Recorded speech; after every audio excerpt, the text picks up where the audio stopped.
with the acknowledgement that we respect the Indigenous peoples within whose traditional lands we are meeting today. So moving right into adoption of the agenda. Can I get a mover and a seconder? I've got it in the boardroom. And any additions to the agenda that you'd like to make, or no additions? All in favor? Anybody opposed? Carried. Now, we have received the minutes, and if anybody noticed anything in the minutes that's requires some changes, now's the time to do that. And I'm looking on the screen. I've got a hand up from Director Hewitt. Go ahead.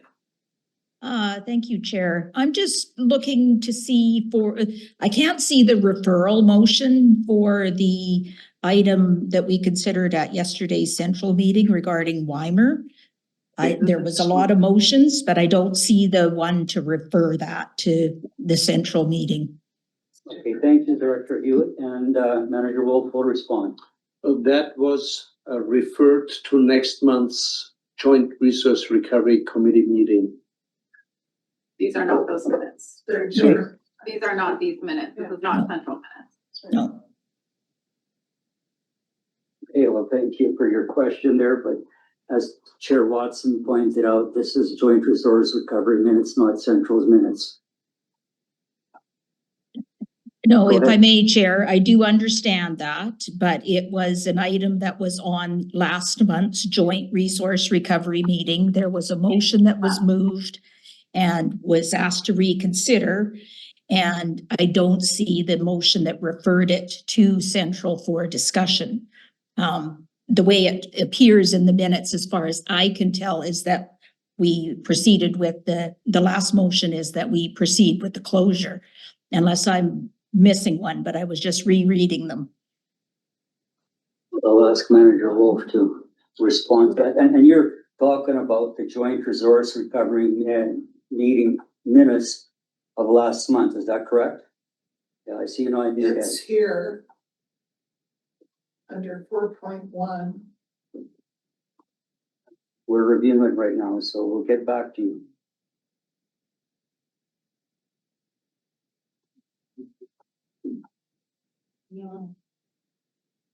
Yeah. May. Chair, Yes, go ahead. I believe the motion went to, it was recommended to the board, and then the board referred it to central. Right. Okay, so we've got an answer for you. It went to the board and the board referred it to Central. I see you're nodding your head, so we can go ahead with the minutes. They have been received. Anybody else got any concerns about the minutes?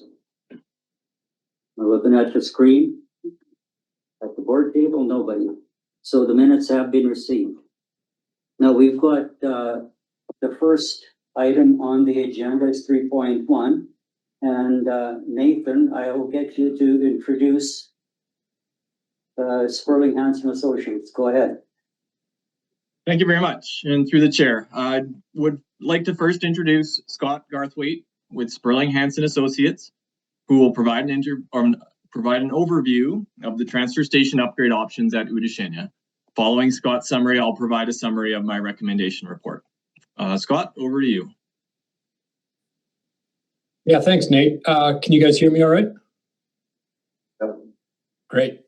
I'm just going to share my screen here.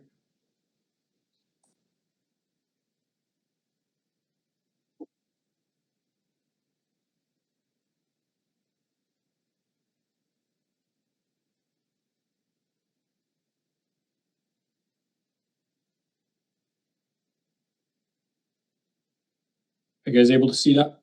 Yes, we can. Great. Yeah, well, thanks for having me today, everyone. My name is Scott Garthwaite with Sperling Hansen Associates. And Sperling Hansen Associates has been supporting public clients, including regional districts, with solid waste management solutions for about the past 30 years.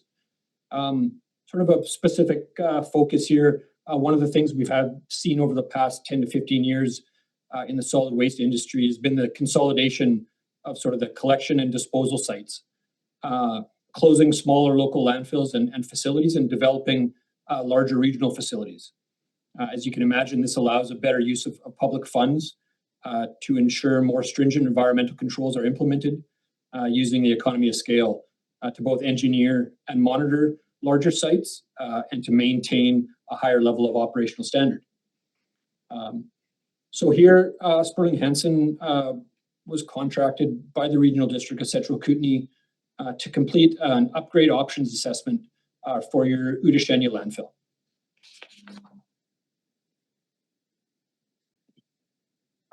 As the Udashenya landfill near Castlegar evolves into a regional waste management and disposal facility for the RDCK, upgrades to the current transfer station are being considered to accommodate increased material types and quantities entering the facility.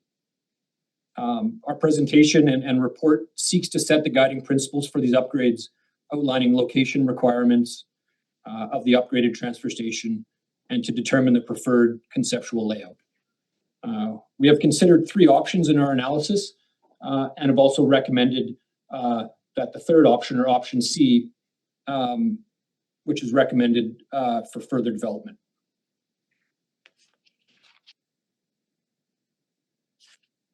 So looking at the option analysis, there was several different upgrade details that we considered. First being site layout. Basic requirements and features that need to be considered in the concept planning stages are important, and the first one being location.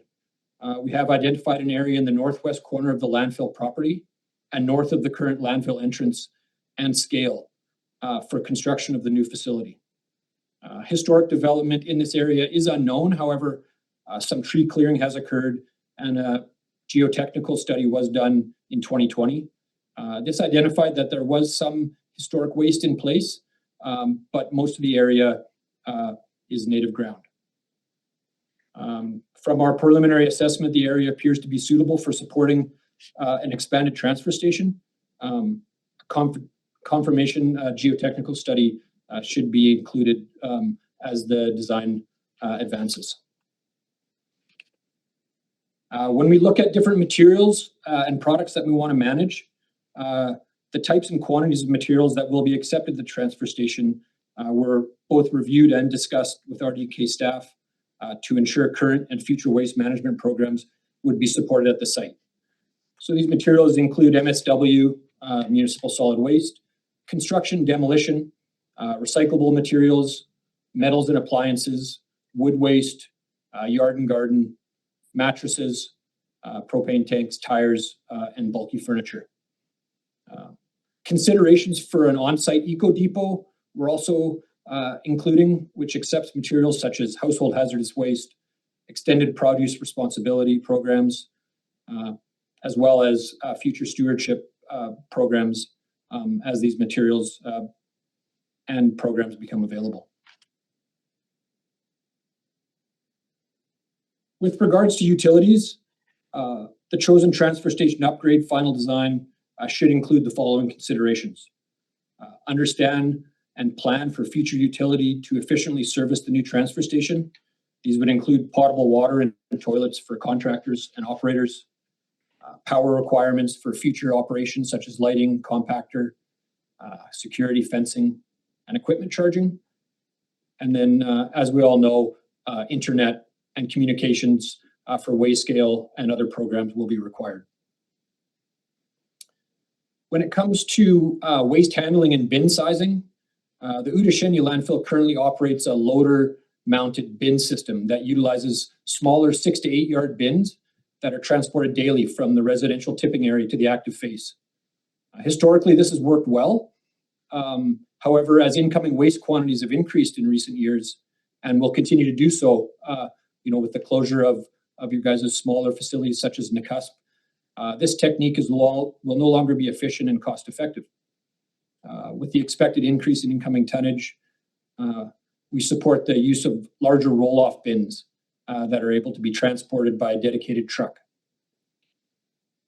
We recommend that the transfer station design incorporate Z-wall bays that accommodate a transition to these larger bins.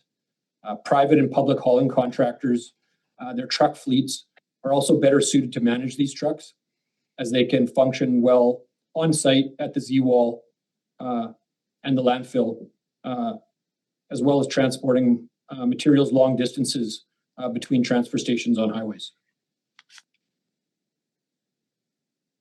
When it comes to traffic flow, in our experience, industry best practices for transfer station traffic flow is to keep residential, commercial, and operational traffic separate from each other as much as possible. Further to this, we have found that providing a recycling area that remains separate from the scale traffic allows scale traffic to be lessened, and those vehicles that are only accessing the recycle area will not impact scale queuing as long as the items managed in the recycling area and potentially future eco depot have no associated fee for collection. In addition, a second entrance and additional queuing of lanes on the frontage road will allow for easier flow of traffic and increased road safety along Columbia Road. These modifications adjacent to Columbia Road and the right-of-way will require early consult with MOTI prior to the design in their respective locations. We've also looked to include proper laydown areas, which are going to incorporate storage areas for empty bins, as well as areas that can be utilized for the contractor, their machinery, and their operations. When it comes to recycling areas, as part of the RDCK's initiatives to reduce the amount of waste that is buried at their landfills, it was specified that any upgrade to the transfer station should have an area set aside for an eco depot. This is an area where residents can bring household hazardous waste, used oil, and other unusual or hazardous wastes that cannot or should not be landfilled, be accepted through the extended producer responsibility or stewardship programs.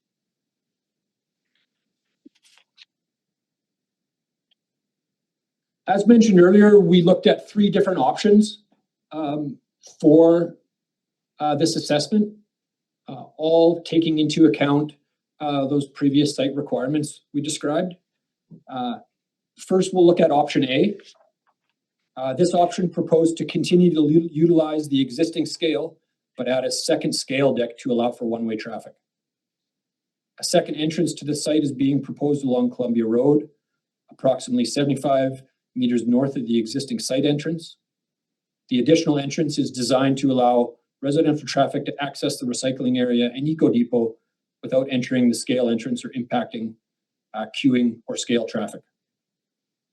Option A also provides a large operational laydown area on the north side and the lower side of the Z-wall.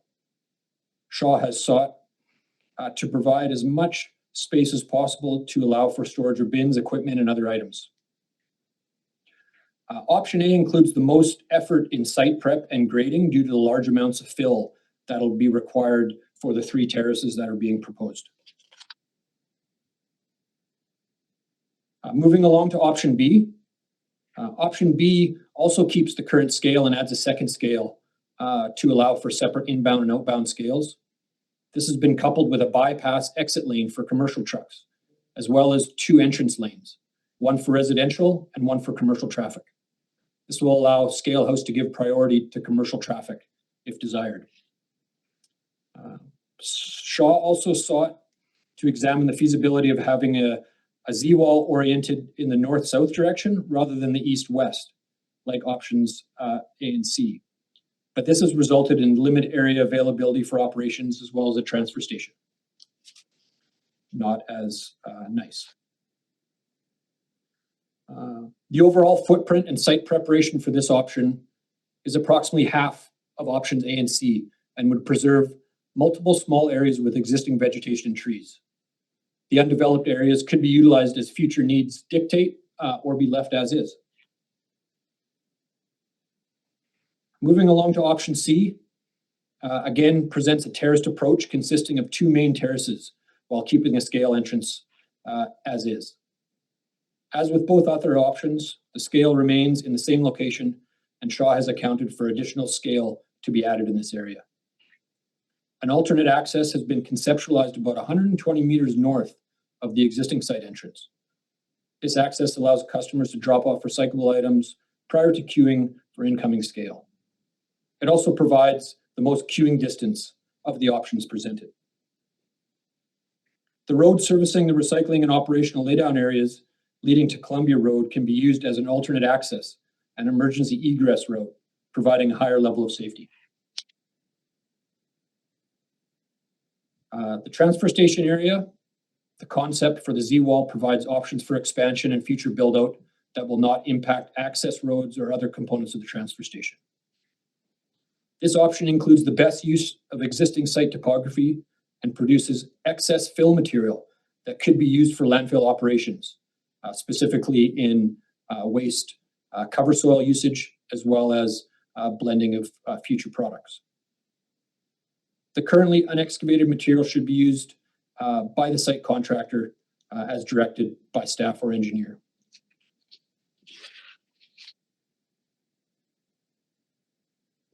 As outlined earlier, we are recommending option C. We did utilize a decision matrix to be able to recommend a single option for the upgraded transfer station. The matrix considered the three main goals of the upgrade identified by RDCK staff, with each option given a score between 1 and 5, 5 being the best. So we scored on operational efficiency, scalability, laydown and operational space, future requirements for recycling eco depot, and then costs. As can be seen here, option C did score the best, not only on efficiency and sizing, but also on cost. You can also see that if phased out, the capital cost for phase 1 of the build out is the lowest cost. As mentioned earlier, we're proposing the northeast corner of the property adjacent to the current scales and recycling area designated for upgrades. The topography area lends very well to a terrace development approach with the Z-wall used to separate lower terraces, providing large flat operational areas. It's also important to note that the upgrades have been kept within a 50-meter buffer of the property lines, which will limit noise pollution as well as visuals for neighboring properties. Option C effectively separates commercial, residential, and operational traffic through the installation of a second scale for each scale to serve a single direction of traffic. A frontage road and northern access has also been added for residential traffic and recycling area. Residential traffic will drop off waste at the residential drop-off area, which will contain both U-bays and Z-walls. Commercial or RDCK traffic will be provided with a separate entrance and exit lane at the current south access point. The separate entrance lane will allow them to skip a residential line for the scale. And commercial vehicles who access the site frequently will be able to get taired and keep that tear weight on file, which will inevitably allow them to skip the exit lane, reducing congestion on site. As mentioned earlier, the frontage road, currently there's a lot of queuing issues and wait times along Columbia Road. So one of the main objectives of this plan is to design a frontage road as well as alternate access, reducing the number of vehicles that will use the scale as customers can use the free recycling area without joining the scale lineup. The secondary access, as I mentioned earlier, will also provide better emergency response as required. One thing to note here, that the widening of Columbia Road is also being explored to allow for additional queuing capacity, but there's some increased MOTI considerations that need to be flushed out in the next stage.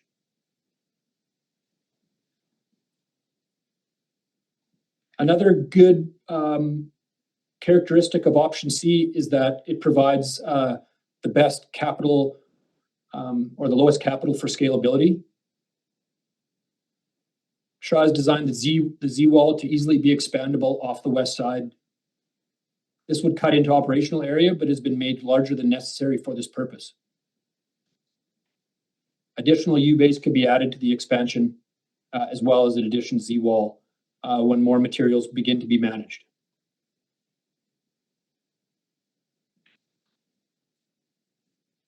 We can see here that operations and storage areas were provided in the lower terrace on the north side of the upgraded transfer station.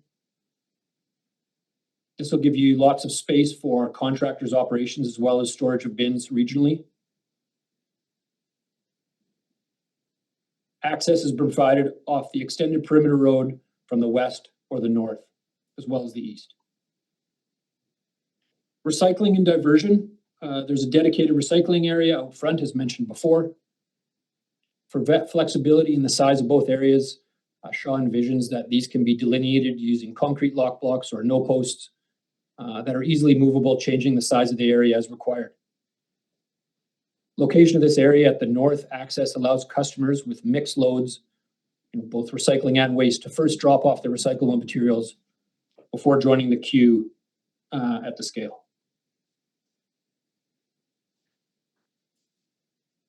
This slide shows a quick snapshot of some of the large cost items in our estimates. Please note that we have included a 50% contingency at this stage. These costs might seem high, but in the early stages of this project, with minimal details being fleshed out yet, we wanted to make sure that we didn't miss anything. Also mentioned earlier, option C provides the lowest overall cost for the three options assessed in the study. Most importantly, in the phase development, understanding the RDCA wishes to implement some of these upgrades immediately, we've proposed that the upgrades can be done in a two-phased approach. Phase one includes the critical infrastructure, such as the earthworks, tipping walls, material storage areas, as well as paving around some critical infrastructure such as the scale and the entrance. And phase two would include any expansion and sort of nice to have, such as paving remaining areas.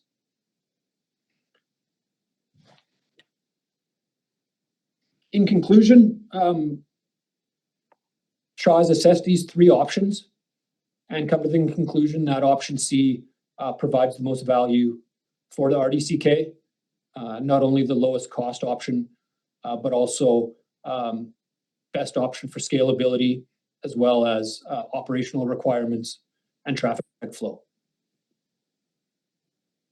Phase development approach allows for flexibility in capital investment as well as construction timelines.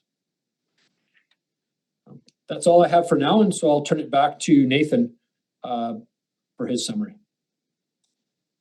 Thank you very much, Scott.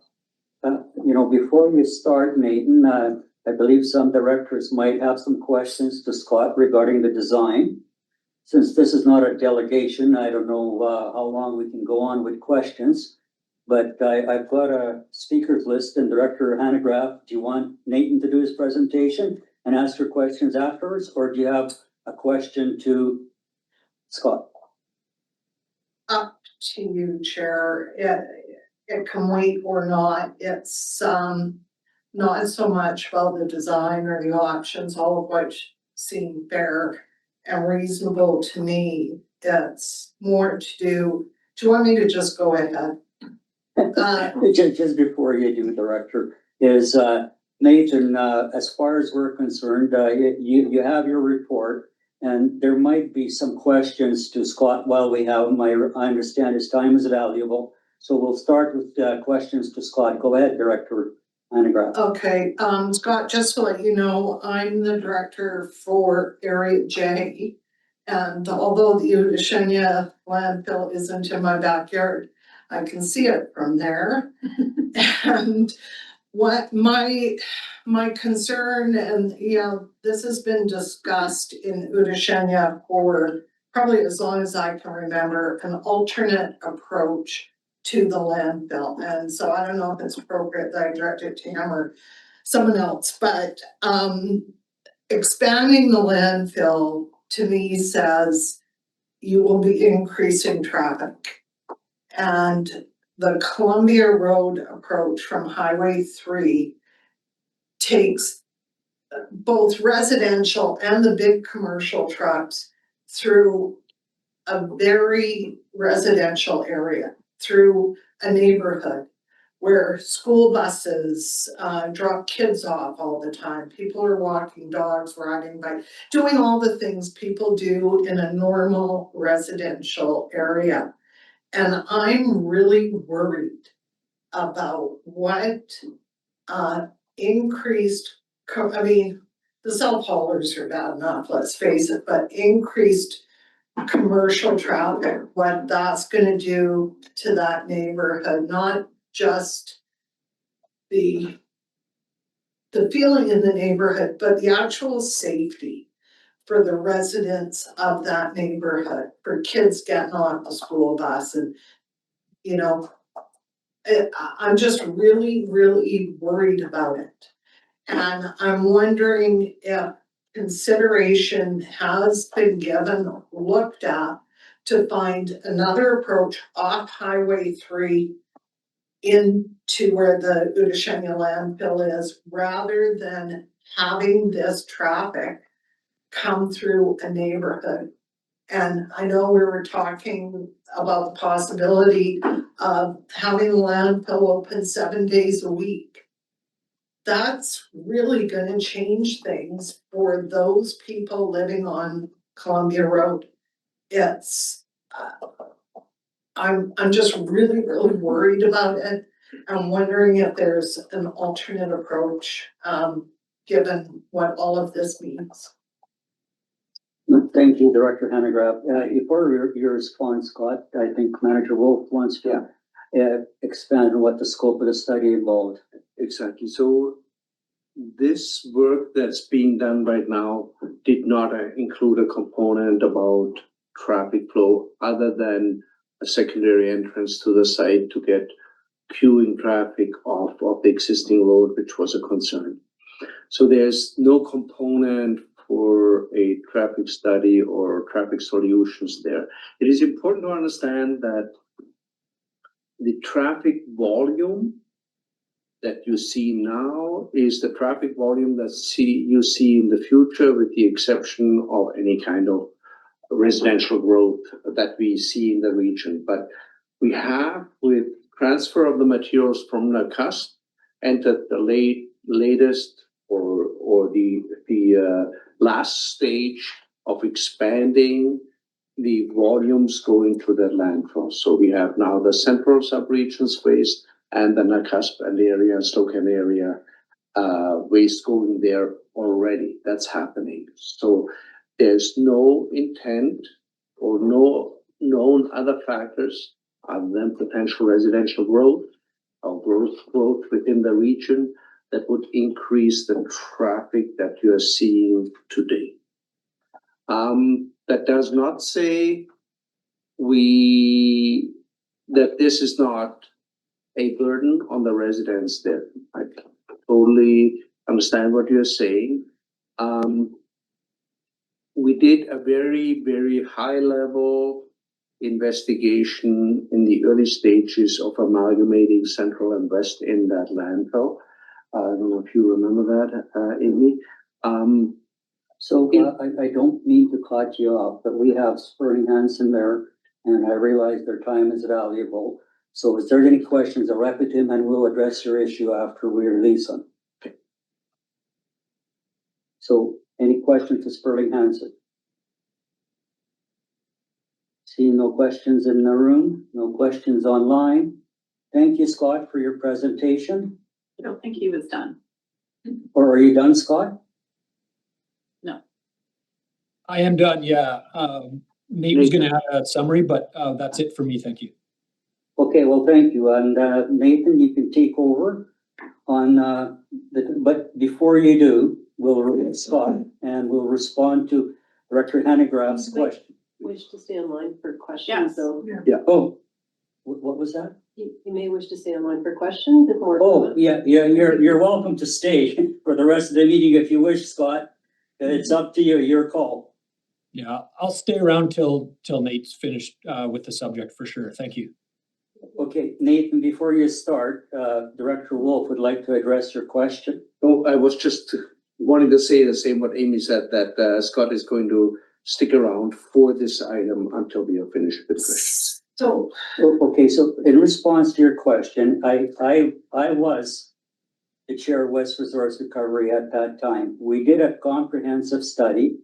When the director for your area was there, he requested that. We looked at that, and do you want to expand on that study? Yeah, I mean, essentially what it said, it would be very difficult and expensive to find a second access. We would have to access the highway in the already sloped area. We would have to purchase land. We would have to likely manage the slope that's immediately starting after the intersection that we are currently using. I'm not even sure that you could do a two-way entrance or just a single entrance coming from the bottom of the slope, but it would be, you would have to do massive rock cutting, and over and above you would need Ministry of Transportation's agreement to do so, right? Their position currently is the traffic at the intersection doesn't exceed any design criteria that they have for an intersection of that type. So if we investigate that, I can promise it will be a very, very expensive exercise to find traffic solutions if there are any. And that's fact. So, Director, do you have a supplement? yeah, just, and I appreciate, through the chair, I appreciate what you're saying and I understand that, but I'm concerned too. And I do think that, with the inclusion of an eco depot, which I support 100%, there will be increased traffic because I don't know where people are taking that now, maybe to Nelson, I don't know, but I think there will be an increase in traffic with that. Now, I just really am concerned about those big trucks traveling through a residential area, and, you know, the demographics in that neighborhood have changed too. There's more and more kids all the time, and it just really bothers me. Well, thank you. And we do have, I believe, somewhere in our files, a copy of that study. And I believe it was Director Zaitsev that requested we do that study. That was many, many years ago. And hopefully maybe you can talk to Uli and take it offline, Yeah. and he can share that study with you. And if you have any suggestions how we can improve on that, or maybe other suggestions how we can alleviate the traffic concern that you have. And I agree with you at, you know, the traffic, I do go there occasionally, and the traffic is horrendous there, especially during the week. Thank you. So we'll go on, Nathan, go ahead and do your presentation. Thank you, and through the chair. As Udashenia is now involved into the RDCK's main regional landfill, the need to upgrade and optimize the site is very apparent. As a bit of background, in 2019, Wood Environmental developed preliminary designs of what they termed an optimized footprint at the landfill, which would provide 80+ years of landfilling capacity while minimizing visual change. The RDCK board resolved to incorporate the optimized footprint landfill design into the 2021 Resource Recovery Plan update, which was part of a broader goal at Udashenia to double capacity, secure long-term landfilling space, consolidate disposal at engineered landfill sites, and support waste diversion goals. Following the Resource Recovery Plan approval in 2023, staff initiated several linked projects at Udashenia to guide development at the landfill, including an updated design, operations, and closure plan, updated fill plans, and the transfer station upgrade options assessment. Advancing the transfer station upgrades at this time is a critical next step in ensuring long-term operational efficiency at the site, and it allows us to work towards the goals set out in the Resource Recovery Plan. The existing transfer station is presently faced with issues of congestion, long customer wait times, and mixed traffic safety risks. As the site grows busier and waste types and quantities increase, the issues at the site only compound further, resulting in higher operational costs, reduced diversion, and challenges meeting regulatory requirements.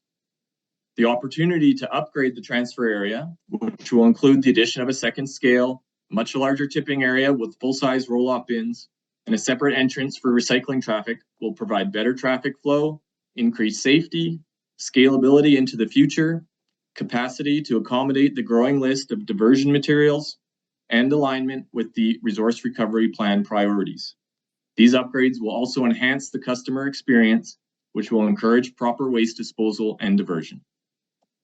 Scott spoke at length about the design considerations, options, and development, so I'll forego explaining that part of my report, and I'll now speak to the financial considerations of the project.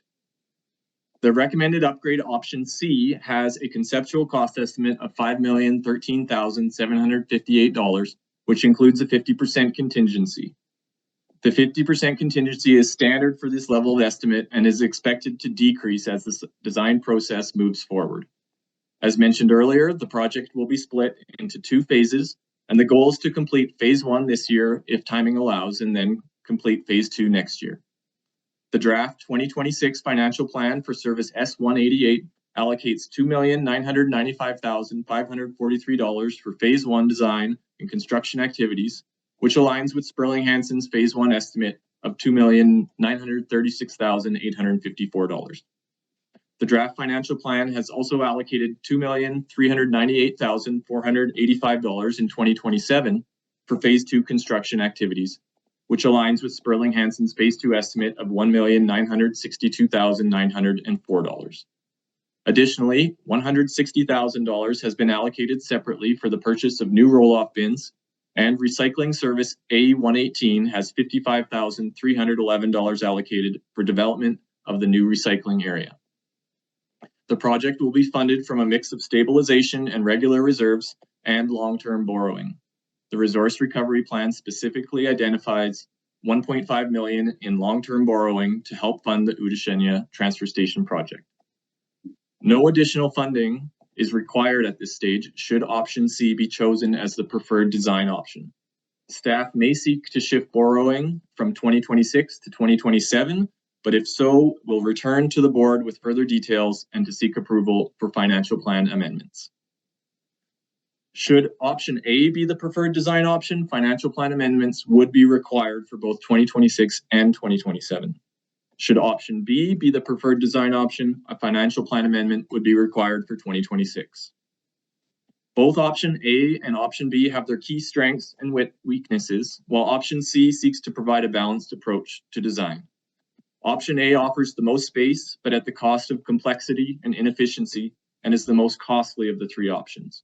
Option B is simpler than option A, but sacrifices flexibility and traffic safety. Option C strikes the best balance: efficient, scalable, user-friendly, and future-proof, without excessive earthworks or layout compromises. And so, considering everything presented here, staff recommends proceeding with design option C as the preferred conceptual layout. This concludes my summary, and I'll pass it back to the chair and welcome any questions or comments. Yeah, thank you, Nathan. I really appreciate that. But before we get to questions and comments, would any director like to move one of the recommendations in there, option A, B, or as recommended C, or a different option?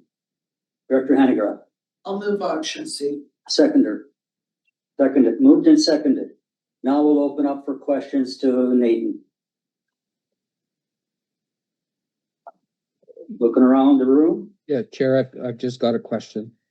Yes, go ahead. Yeah, just one question to staff.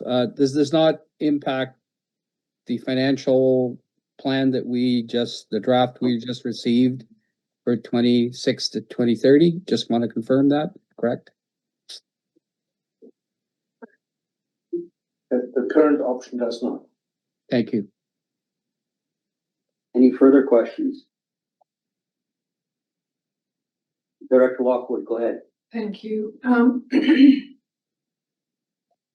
Through the chair to staff, and I'm not seeing it in the report, and I'm only asking this to have a better understanding. Because it says in the agenda, West and Central subregion, I understand that East has got their own stuff. Does this mean that this is going to be a taxation for all of West and Central? And the reason I'm asking that is that when it came to HB, it was just Central. So I'm trying to figure out why Central is in there, even though it's in the West, and it's for clarification, not to start any rabbit hole. Sure, through the chair. Yes, go ahead. Is it an MOU between Central and West to require Central to contribute to landfill operations? That calculation would include things like debenture repayment, so the loan repayment, and it also adds to any of the consulting work and various things. So the Central is paying, it's a partner in the Udashania landfill essentially. Supplemental? Supplemental, so, how is it not a partnership, all of RDE, when it was the board that made the decision on buying HB? And I'm just trying to understand. Because it was a board decision to do that, so how is that? Through the chair, I Understanding. don't think I can quite answer that, but I think Okay. at the time, Central, it was regarding the Central's landfill that HB would purchase. Central and West moved into this partnership of this landfill, and so they share the costs. And Central does benefit from not having to pay tipping fees. They instead contribute to the equivalent of the operational expenses, which is much less than if it was just paying tipping fees. Okay, thank you. If I may, so combining both waste regions, bringing material to Utashania benefited both sub-regions. That was a win-win situation. What you're pointing out, and that's what people consider in the cost calculations, is who specifically benefits from what component of this transfer station. So there's two considerations. First of all, moving the entrance area allows an expansion of the disposal area to that optimized footprint. Both subregions benefit equally in proportion of the waste they bring to the facility. The establishment of the transfer station components for recycling or for simply residential waste acceptance are a benefit of the Western subregion, while the commercial trucks are a benefit of the overall region. So there's a few things that Amy and I will have to pick apart in regards to which cost lands where. But Amy does that already on a very detailed level in the annual cost considerations when we split out the cost of that land. I appreciate that. Thank you. Are we, I'm good. I just didn't want us to, because when we have conversations with our residents, I want us to be able to have that. So I wanted all of us to hear that. Thank you. yeah, thank you for your question. Director Jackman. Yeah, thanks. So Nathan pretty well covered it. He said that the scheme option C is what's currently reflected in the budget. And used to have over 5 years an $18.5 million capital requirement. And now over 5 years, you have a $10.5 million capital requirement, which isn't just this, but it's good news. Speaking though to the point Director Lockwood brought up, Bill, the line item I think is the one that would be referred to as in S-188, line 45,500, transfer from other service, which in the old book for 2026 was expected to be about $494,000. And in the updated budget is very slightly reduced to $469,000. It's only a $20-some thousand difference, but the borrowing cost and this long-term cost is reduced by many, many millions of dollars. So even though the capital expenditures has been adjusted to what we just saw from in S-188, but there have to be a further recalculation and adjustment on line 45,500, the transfer from S-187 from Central. Will that potentially be reduced, and would those directors see that recalculated number by the time we vote on the budget? Through the chair, I'm not sure what lines you're speaking of exactly, but there would not be an adjustment to this year's budget. This is included in its in the future year transfer between the services could be adjusted, but not this year and potentially not next year, depending on the borrowing. So, Okay, supplemental. so the adjustment so far is based on looking back at actuals and true costs are running based on prior. So not this year, but could be substantial for future years, so that will be flat. Okay. Thank you. Any further questions? I don't see any in the room, and I don't see any online. All in favor? Anybody opposed? Motion is carried. Now I'll read the motion out. It'll go to board tomorrow. They'll read it out. Okay, so we're moving on to the next item, which is 3.2. Right, you just want to thank our consultants, maybe? Oh, yes, I thought I did. Yeah. Thank you, Scott, for your presentation, and again, you're welcome to stay for the rest of the meeting quite well, and I really appreciated your presentation. That was well laid out. Thank you. Yeah, thank you guys very much for the opportunity and really good working with your staff. So look forward to continuing that in the future, but thank you for your time. Thank you. Okay, so we're moving on to item 3.2. And we'll turn it over to Eddie. Go ahead. Thanks, and through the chair. The current resource recovery plan directs staff to evaluate whether a regional administrative model would increase cost efficiency and address administrative challenges of the current model, which third-party consultants have stated operates like three separate regional districts. The 2024 System Efficiency Study reiterated this recommendation as a way to address financial inequities identified in the current system. In September 2025, staff presented a workshop on regionalization to the Joint Resource Recovery Committee. Slides and speaking notes are provided as Attachment A. The presentation summarized the evolution of the resource recovery system structure to date, challenges with the structure, proposed solutions, and a high-level cost-benefit analysis completed in-house. As the complexities and costs associated with managing solid waste increase, inefficiencies and inequities in the system will be magnified if not addressed.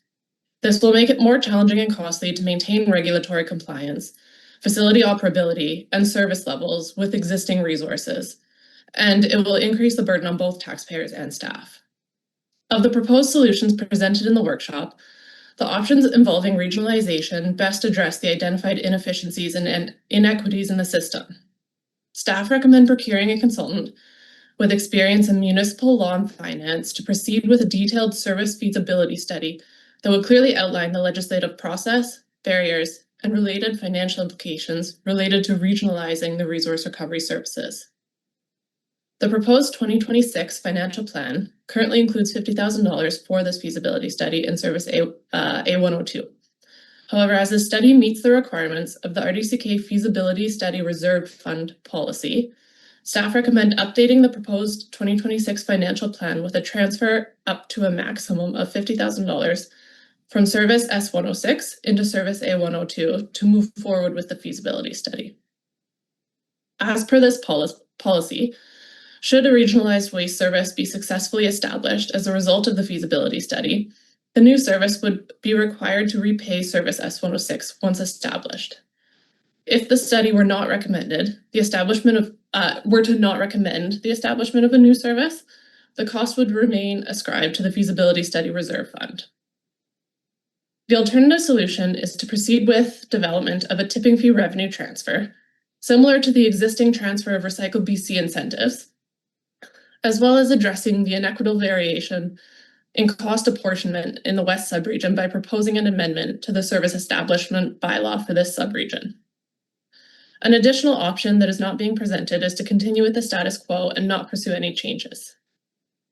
The risk of continuing with the current subregional administrative model, either through the status quo or the alternative solution, is that it does not address the inefficiencies identified in the 2010 and 2021 resource recovery plans, nor does it resolve the inequities identified in the 2024 System Efficiency Study.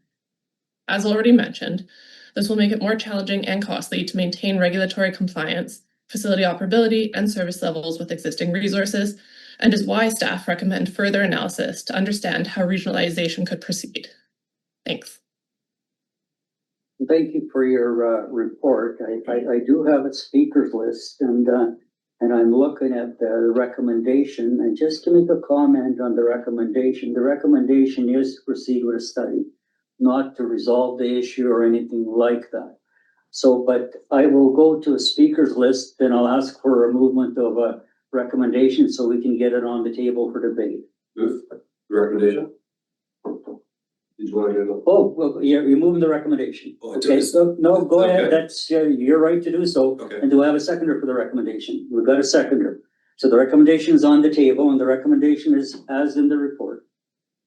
So, now we'll open it up for questions. Go ahead, Director Jackman, and then I've got Director Watson I'm Dave. and David off. Sure, having this on the table doesn't really impact the question. Sorry, I just want to, just a point of clear, I don't know if it's wrong, but typically would you move a recommendation to then talk about it, or I'm sorry if I'm wrong there? No, you are well within your rights to move a recommendation that has been seconded. And, it depends on the chair, how they do the procedure. Either ask questions of the presenter that we have, or we move the recommendation, and then you'll still have the opportunity of asking the presenter. The recommendation can be moved as in the agenda, or you can do your own recommendation. Okay, I'm sorry if I. So it's on the table now, and we'll go to discussion. Director Jack, go ahead. Thanks, and my colleagues, probably the public observing must know that if I feel like I have to stray from the recommendation, I'm willing to just wait for the chair to call me out of order. However, my questions are to how we're gonna go about this. I don't mind the $50,000 price tag. We are spending 5 to 10 million per each service. I mean, we are already into the $20 to $30 million business of waste management. So we always have to look to improve. We're not as bad as 3 separate RDEs because the staff already use cross-pollinate services with whatever we can do in terms of making sure staff are organized. And it's not 3 separate systems. It's 3 separate financial systems, but I think staff's administration systems is not as bad as 3 separate. The question I have is how best to go about this. The tasks identified in this recommendation are really different. I really truly want to know what are the roadblocks and barriers and individual steps to getting the public to agree to any of this. Before we start going down what savings we may or may not have, that can be a futile exercise, except to the extent the public have to understand some of the savings. So I see them as 2 separate parallel operations that one may have to meet together. I don't think you're gonna find a qualified professional. It's plural here. So just to explore how you think you're gonna go about it, you need, in my mind, Tom Gould, that guy who in-house may not have the time to really spell out for us clearly all the tripping points of getting to yes from our constituents. And then maybe a few months after that started, then we would highlight to some other quantity surveyor types, maybe our friends from the island who seem to have a good, understanding of how systems work across the whole province, to start doing the financial thing. But are you intending to do this as 2 separate parallel processes? You're not gonna find one consultant to do it all. And I would rather you guys be able to steer one consultant or the other into their lane at whatever pace makes sense for us to understand how we're gonna advance this process. Or do you want to, I'll just make a little comment on this, and I've read the report also. And in there it says, we've got 4 items that I'd like to see addressed in this report that's going to be out there, and I don't know if they all can be addressed or not, but at least they'll give us a start on this. And it says, regionalize all resource recovery services. That might not be possible. The report will identify that, hopefully. Regionalize all resource recovery services, but create a new service for the oversight of the HB tailing storage facility based on the existing service area. And that will affect Central. regionalize only the diversion program, allocation services, compost, recycling, and leave the waste services as sub-regional. Implement a transfer of tipping fee revenue between subregions. And then the fourth one is do not regionalize, implement a transfer of tipping fees revenue between subregion. Those were the four that were identified in the report, and there possibly could be more according to Director Jackman, and there more than likely will be. But now I'll go to staff and respond to his concerns. Yes, I'll start. And Heidi may have more to add. I think the intention is to determine what the major stumbling blocks or barriers would be and if they're surmountable. I think we would have a detailed scope with, we've spoken with corporate admin and sort of amongst ourselves, and we don't feel it'd be our normal consultants that we normally work with, but more those that the corporate admin group work with. And I think that there is the ability for a consulting firm to address all the things or subcontract, say, the financial part. And if not, then we would do it in phases. So Heidi, do you have anything more on that from your side? No. Director Jackman, supplemental? Yeah, I think it's an administrative process first, and the voting and those complexities have to take a strong lead, and I would hope you guys know what works well, and you would be able to support that first phase quite a long ways down the path before you hire the outside quantity surveyor type to look at another efficiency studies now what I'm looking for. I think you guys have experience. So long as it starts as an administrative and we get the vote process, that's fine. Yeah, thank you, Director Jackman. And just before I go to Manager Wolf here, from the chair's perspective or my perspective, I see this is a start of a process, not a final process, and this is a starting point. And after we start this, we might just discard it completely, or we might change our mind. But I'll go to Manager Wolf. Go ahead. And I would agree with your statement, and I strongly believe it's an iterative process. I don't think we can lay everything out in one study. There's so many facets and components. There's the bylaw level and multiple bylaw level that we have that require further review, that require detailed review, what the processes are to amend them, rescind them, renew them. There is the various financial components that are well laid out in the report. There is these outliers like HB that we in some form need to quantify and deal with. I don't think we will be able to give you one report and say, now you have to make decision A, B, or C.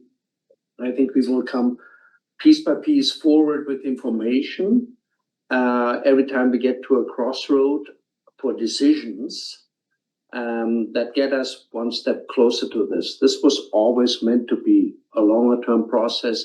I'm convinced it will well drag into our next resource recovery plan, and we'll need many smaller steps before we get there, and a lot of discussion. And like in any process, rarely you have only winners. Very often you have winners and losers in a process, particularly when you have financial components to it. And that will be a big piece of the decision making to see that how we can manage these elements and can have a maturity that pulls in a certain direction with that. So, like I said, step-by-step processes, but we need to take these first steps to clarify certain things that are more than we can handle on staff side alone. And make one more comment. Supplemental, go ahead. In my mind, I'm not trying to drive this bus, but the path to success is kind of alluded to almost backwards in my mind in the report. I guess I think it's item 5.1 says something around the assessment base providing greater equity. I actually don't believe that. That came up in conversation with Director Cunningham, rightfully pointed out something with the Lima transfer station. I think that this is going to succeed and get past the poll and get voted on. we need to drive much harder on the user pay. Because assessment is not equitable. People create the garbage. We need to ramp up our user pay and drop that taxation component as low as possible before we go to a vote. Because that is the division between particularly central and west. And that's what keeps me in east saying, whoa, this inequity in taxation, these calculations to transfer money. People out there listening don't understand it.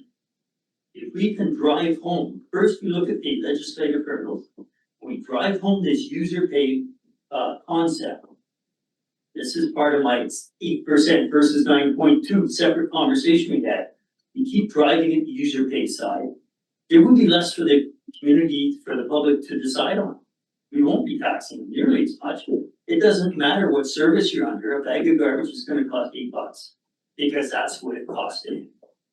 And I think that is a path to success, not doing theoretical calculations around equities, this and stuff like that. The administrative and get people to vote and how and user pay the back that up. Yeah, go ahead. That's certainly a very important component through the chair. But reality is that less than half is actually something we can put a tipping fee at. Our recycling system, HB, all of these components, any kind of even subsidizing composting programs, that's not something you always can only say, here's the tipping fee and full cost analysis, and that's what it costs you to do. We don't have many services, there's zero revenues attached to it, and that's the piece that we need to address as well as part of that. Okay, well, thank you for your comments, Director Jackman, and you brought up all valid points. And when I look at it, it is the start of the process. There's all kinds of inequities. There are laws that have to go through there, but I will hold my comments on, I'll be the last person to comment on this, because the impact to West is going to be great in this matter. Go ahead, Director Watson. Yeah, thanks. What was I say? I've changed what I was gonna say because I was gonna move the motion, which just in terms of procedure, we just wait for speakers. That's the only thing I'll say in addition. Just put your hand up. What Director Jackman asked in terms of what can we get out of this was kind of where I was going. So I'm gonna go in leading off of that, which is, I think what's really important when we look at amalgamation of the service is that equity isn't just financial, it's actually equity in terms of how does the service work? The backbone that we provide in terms of RBC and the fact that we pay for the hauling from municipalities to the site or to the hauling location for RBC.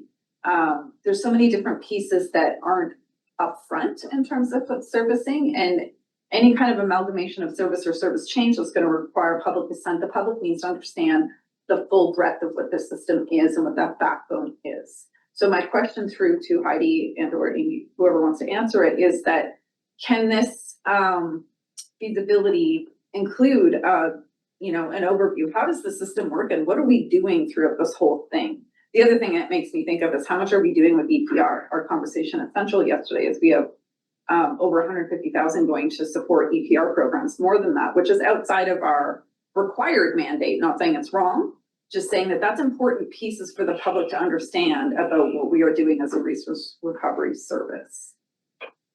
I may have been too verbose there to be clear. Did you get my question? Do you want to respond, Heidi? Or do you want me to start? You can go ahead first. I think to some degree what you're speaking about is some of the work we've already been doing as part of the systems efficiency review and some of the other work we're doing and the continued lobbying that we have with the province and those programs. And so I get where you're getting at, but I think we do need to focus on sort of this is a structural change, not an investigation of a structural change. And I think we would want to incorporate how the system is run, but I would hate to get too far into some of the the other factions of this, which, you know, would be lobbying the province. And as a clarity, that value we gave you at Central yesterday is actually for the non-EPR programs, not for the EPR programs, but it goes to show how many materials are not in a program that should be. I don't know if that answers your question or if Uli has some more follow-up on that. That was supplemental. Yeah, and I appreciate, like, even the resource recovery plan was, 5-7 years of understanding the system. So I'm not in any way trying to replicate that, but even just a graph that shows what all do we do is kind of the baseline for us to understand how do we make it more efficient from I'm very visual. Yeah. And so just something like that just says, so here's the system in a graph or something like that notes all the different things we do. So that when we talk about amalgamation, we know what we're talking about from a full perspective. But not going too far down the rabbit hole like I like to do. Yeah. And an element of that is as well the discussion, as you pointed out, Director Watson, is for some materials we have already double user pay, like EPR programs, where you pay at the time of purchase and then you subsidize it again because otherwise you don't have a program in your region, right? That's the discussion ultimately that we started yesterday at Central and that we will have to have in a lot more detail as a larger group and say, where do we want to go with this issue of our residents potentially paying twice in order to receive the services under a program that has ministry approved plans attached to it? Go ahead. So Heidi and Todd are working on our annual reporting for the landfills and such for 2025. And once those are concluded, I think we're planning it for April. We're going to come back with some snapshot information that's been requested at this table before about our tonnages and our diversion and sort of where, like a resource recovery plan update, where we're at with all the items in that plan. And I think we can kind of, after we go through that, maybe build upon what useful information, because as we mentioned, something like this is most likely, depending on which way we go, is most likely going to be incorporated in our resource recovery plan. So it'll come, our next update, so it'll come, it'll be a multi-year process and it'll come with a lot of education about our system so that the residents understand what we do and why we're making this request for a change. Last comment? Go ahead. Thank you. I appreciate all that you stated, Amy. I think when it comes down to palatability for the public, I mean, even having the resource recovery plan members maintain participation is difficult. So anything we can do to simplify how complex we are would be what I'm looking for. Thank you. That's what we're trying to do. Yeah, good luck. I wish you all the best. So, well, I did not see this going away and passing in 5 or 10 minutes, whatever. It's going to be a long debate on this one and a lot of questions people have. So, I'm allowing a lot of leeway on this, and we don't necessarily have to, agree with the recommendation that's there. We can defeat the recommendation. We can refer it back with the staff to bring it back again in a different format. There's all kinds of options that are available here. So I'm going with the speakers list. Then I've got Director Davidoff and then Director Woodward. And I'd like to speak on that. And I've got Director Vanderberg. Vandenberg. Pardon my language here. Hetty gave me a little bit of a heads up on the pronunciation of different directors' last names. And thanks. Thanks, Henny. Go ahead, Director Davidoff. Thank you, Chair. Yeah, that was a long wait. That was, how much? 148 to 209, but I waited. I speak adamantly opposed to this. West Resource Recovery has the lowest rate per thousand of any of the other services. We are working together with all of our partners, with Central, and on what we need to do. I've been on the board for a little bit, for quite a while, and I'll tell you some of the stuff that I've heard about, which can't be repeated, and that's still not resolved. I don't want to go anywhere near. And the bottom line is I want it really clear that I do not support one service for all of resource recovery in no way, shape, or form. Point blank. Vote against, noted, opposed. Thank you, Director David. Director Woodward. Thank you, Chair. I just feel like these kinds of studies, I think are going to have to happen with regularity because the systems are more complex, waste is more complex, the region is growing, it's more complex. I think to make good governance decisions, we will have to understand the environment that we're moving waste around, reducing waste and getting rid of waste. Throughout the years. So I kind of feel like these studies are touchstones to where we're at, where we need to go. And in a few more years, as the government demands that we do more, we will have to understand the situation even better. So I kind of see these as like windows into where we're at, where we're going, but I don't see them kind of like, we do one and that's kind of it. And especially with a regionalization approach, it is complex, obviously, but to make a great decision or a good decision on that, we need the best data. So I support these kind of pieces of work. I think it gives us more tools in our toolbox to use. Thank you. Any more speakers? Vanderbilt, sorry about that. Go ahead. Thank you, Vanderbilt. Chair. Dan, Oh, there's an R in there. Not pronounced? Only at the end. Dan Denver. Okay, So anyway, in the report, 4.3 speaks to about 150 hours of time between a couple of people. So that's 5 weeks. And my question is around the alternative solution. If you don't go that route, and that's 5.0. The last sentence suggests, the analysis in option 4 in-house, so on and so forth, addresses a number of items that are relevant. But it says it would not address the administrative inefficiencies of the current system structure. Can you speak to that? What does that mean? I think that's an important piece to kind of frame up and understand, because it is an alternate solution that I am trying to balance out with what we're trying to do. I start and then you guys can augment it. And I start with an example that we talked today about briefly. There was the question about cost sharing in the landfill between Central and West. And I spoke to a detailed analysis that Amy does year after year in regards to what components at the landfill are strictly related to West, which are to be cost shared or otherwise apportioned. So simple example, landfill cost distribution.